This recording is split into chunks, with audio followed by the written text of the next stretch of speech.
Okay, welcome again to Renewing the Renaissance in the Beginner's School. This is Kent Kidwell again, helping you with this little video on the different elements of the human face. And right now we're going to be working on the eye. I've started off with a little 2-inch ball of clay. Again, we're using the same tools as we had last time for the nose video. So not much has changed since then, other than the fact that I've torn that nose off, and now we're going to start on the eyeball. So to begin with, what I'm going to do is press in, and I'm going to create an eye socket, mostly focusing on the one side. Now, this might seem a little bit weird, like I'm doing it. I'm not looking at symmetry here so much, as I'm just trying to create an eye socket so that we can begin an eyeball. But I want to make sure that I'm creating the bone structure around the eye properly. So I'm going to just cut this portion off right here, right where I would consider to be the center of the nose. So that's done. And then from the center of the nose, we have, again, as we learned last time, the bridge of the nose as it drops into the eye section. Now I'm coming out a little bit further on this one because I want to make sure I have enough depth to be able to create the eyeball. So I'm going to build the top section of the forehead piece of bone that comes down and meets up with that bridge, and then I'm going to be building the lower section of the bone, part of your eye socket, and I'll also throw in some fun facts as we go. For right now, let's just see if I can't give you kind of the look that you would see underneath the flesh. Again, with all sculptures, you should be considering what's underneath first before you start putting fatty tissue and muscular portions onto your sculpture. So I'm going to look at this, especially around the eye, because the skull plays so much a part in the way that the eye looks in the end. So I'm going to go ahead and just build that socket first. And you can see the almost as if you're starting to see a skull take shape a little bit. You have what would be the hole in the front, which is right there, the septum, and the split right there in between, and then it just comes down and creates this lower form around the eye socket. Yeah, and the upper. I'll make this a little bit deeper here, as it would be. So now I have basically the shape of a human eye socket that would represent part of the human skull. Now, when you're sculpting, a lot of times people don't go to this level, but I wanted to make sure that I'm showing you what's underneath so that you can build out and you can see how it helps to portray the eye properly. We're not doing any specific person, so we're just doing a generalized form. So there we have it. Just yeah, you can see the shape of the eye socket clearly here. All right. So now what I'm going to do, because the majority of the eyeball is stays within the skull, you only actually see a very small percentage of the eyeball. So I don't have to make a ball shape like this and try and put it into this skull. It just wouldn't be realistic, it would bulge out. So I only need to do a small bit of clay and then put it in the right location to kind of represent the shape of the eyeball. So I've shaped this little half, I guess a this little disc shaped piece here with a rounded surface, and I'm going to put it right in there like that. Now, understanding the anatomy of the human face is really important, because when you do learn these things, you start to understand that the eyeball actually the majority of it sits upwards in the overhang of the eye socket. The rest of it comes down at an angle like this. So we have that part in there. Looking for one of my tools here as we get working in this.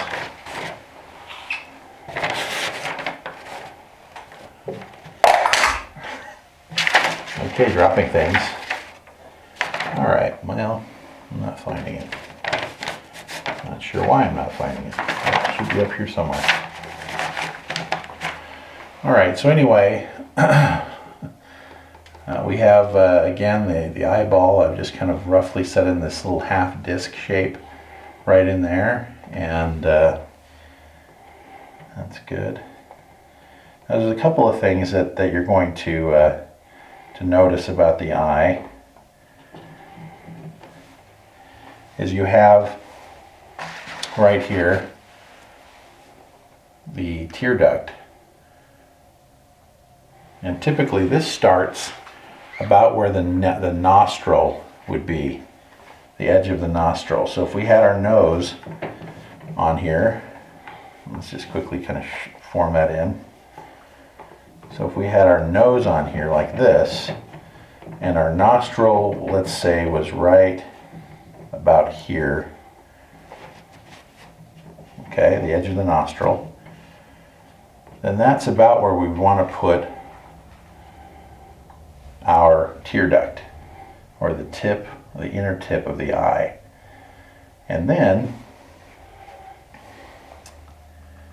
the width of the nose from nostril to nostril is roughly the same as the width of the eye. So if we were to build the nose completely, we would notice that it would be, say, roughly around that size. Now this is I'm not trying to give a nose demonstration here, but you can take the measurement from the nostril to nostril, and then that typically is the measurement from the tip of the eye to the outer tip of the eyeball. So again, I'm not focusing on the nostril so much. I'm going to cut that off and again focus on the eye.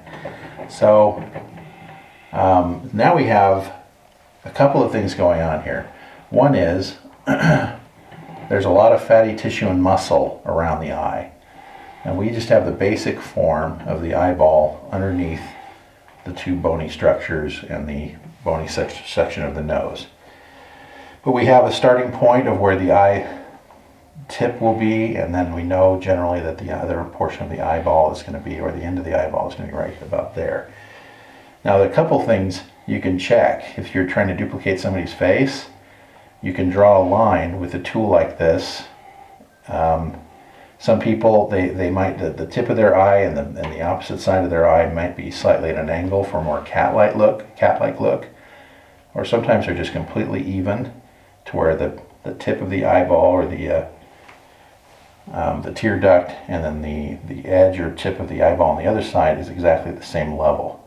So I'm just going to go with that and say they're exactly the same level on this one.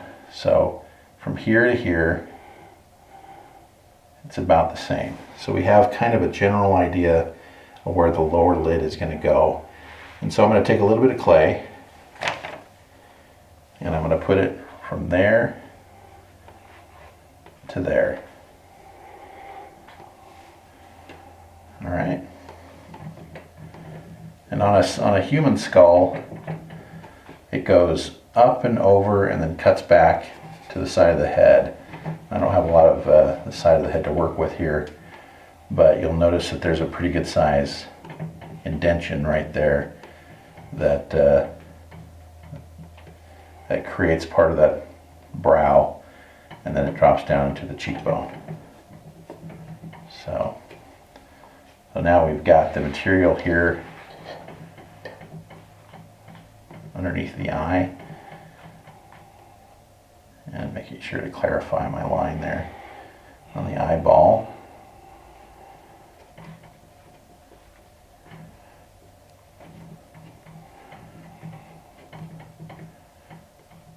Like that.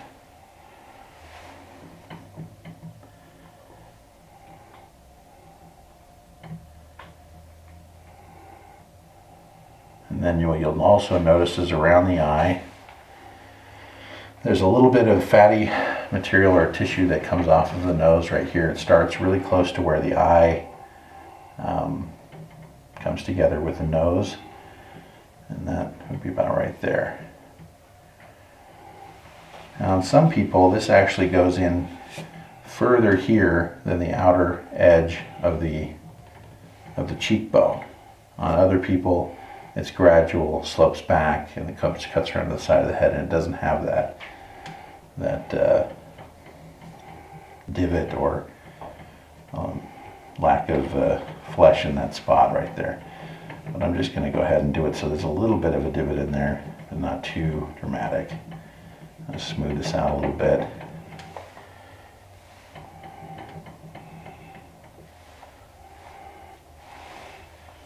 And then,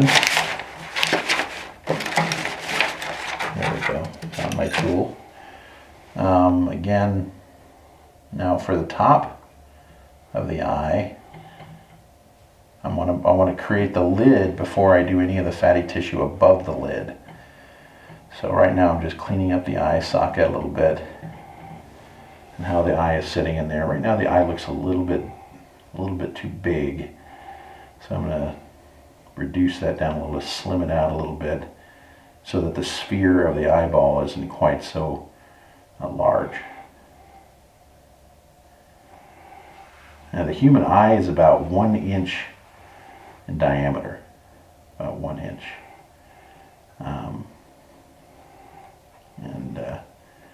Although there's a lot to cover on the eye, it's kind of interesting that the human eye actually can capture 36,000 bits of information per hour, which I thought was kind of cool.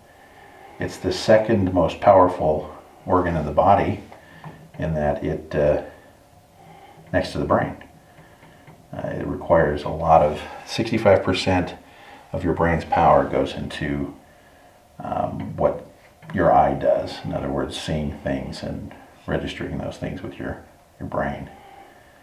That's more truly interesting facts. All right, there we go. So again, we have the lower lid, and now I'm going to build the upper lid.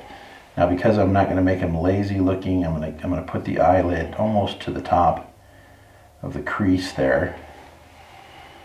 So I'm going to build this, just a thin little strip of clay, as you can see right here.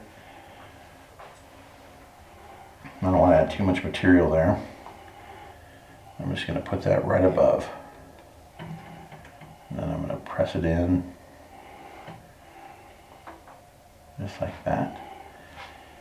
And then, like I said, I don't want him to look like he's tired or something, so I'm going to cut that back a little bit, keeping to the form of the eyeball. And that's really important because so much of the shape of the eye is based on the shape of the eyeball, and also so much of the shape of the eye is based on the outside regions of the eye, which is the socket. So now I've got, I think, a decent lid there, and I'm going to go ahead and do the cornea, which is the more bulbous part of the clear, I guess you'd call it the lens of the eye, above the pupil. When you're sculpting, especially because with sculpture, we have no colors to create shadow so much. We have to create depth using form. So by creating a cornea, a slightly raised shape, you can actually see where the eye is looking by just raising a little disc-shaped form that is actually on your eye right there. And this can actually change the way the lid looks, because sometimes if the eyelid is down a little bit further, you can actually see the bulge of the cornea in the eyelid. If you look closely at a lot of the classic sculptures, you'll notice how they demonstrate the cornea in the eye. So anyway, you can kind of see what I've done here. Nothing fancy, but I've built the lid. All right, and again, I'm going to clean up here in the region of the eye tear duct, which is just a little kind of a shape that comes off the eye and creates a tear duct right there in the corner, in the edge. So there we go. Now we have the top of the socket, the lower socket. We haven't added a lot of fatty material underneath the eye, which would mean two things. Either it's a younger person, or it's just somebody who's fairly gaunt and doesn't have a lot of fatty material here underneath the eye. But I want to add a little bit for character on this face or in this eye. So I'm going to just clean this up a little bit, shape the lid underneath the eye closer to the eyeball, so you can really capture the shape of the eyeball with the lids, the lower eyelid, and then the upper, as I've done there. A lot of times you'll see a crease running right here underneath the eye. And when you open your eye really wide, that's where this lid will disappear into. And then you see another right below it, just like that. And in between there, you see the fatty tissue in this line right here. So I think that's pretty clear. All right, so now we have the upper socket, and what would be the eyebrow would be right up here, right there. So I'm going to just quickly form in, will be a basic eyebrow. I'm going to raise it up a little bit so you can see where it is clearly. All right.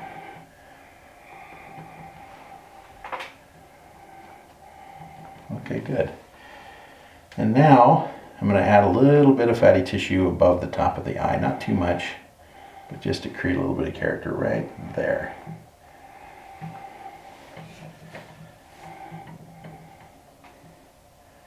Now I want to keep this crease because that's where the eyelid would kind of vanish into if he was to really open his eyes wide. And then this kind of shows where the socket is, that line there.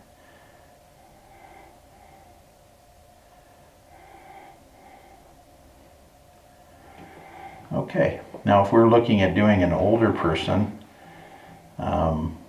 there might be some lines here between the cheekbone and then the upper section of the eyebrow. You might see some wrinkles and stuff in that spot, but just for demonstration's sake, I'm just going to leave it kind of like that. So we have again the fatty tissue above the eye, fatty tissue below the eye, like this. Whatever wrinkles might be in that region, if you wanted to add them. And then you have a line that comes off the face right here. And sometimes can be deep enough to where you actually see a crease, but for right now, I'm just going to leave it just like that. Now I'm going to clean this up again with a little bit of turpentine or a paint thinner, and hopefully it'll look pretty good.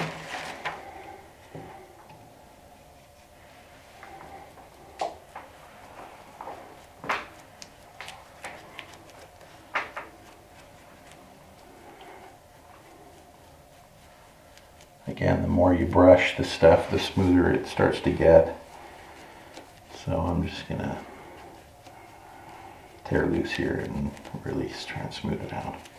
And what I can do after I've done this is if I've dulled some of my details, I can go back in and rough them in a little bit, or refine them. Like the line underneath the eye. I'd like to make that more refined. So.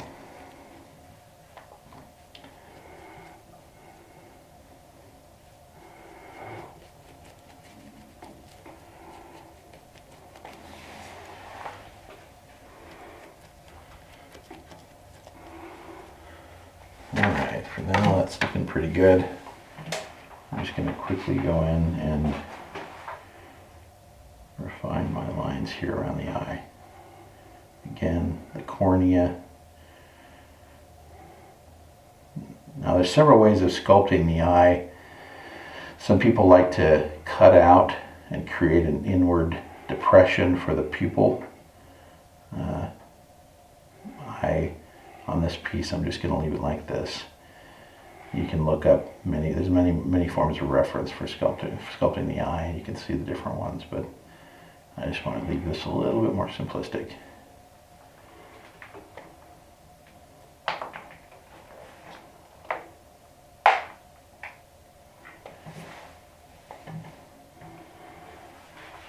Okay.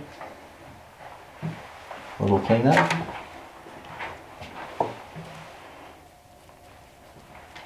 And we're in pretty good shape. Alright, so that does it for our eye demonstration. I hope you found it instructive. Please join us for the ear and the mouth. Those are to come, and look forward to working with you then. Thanks.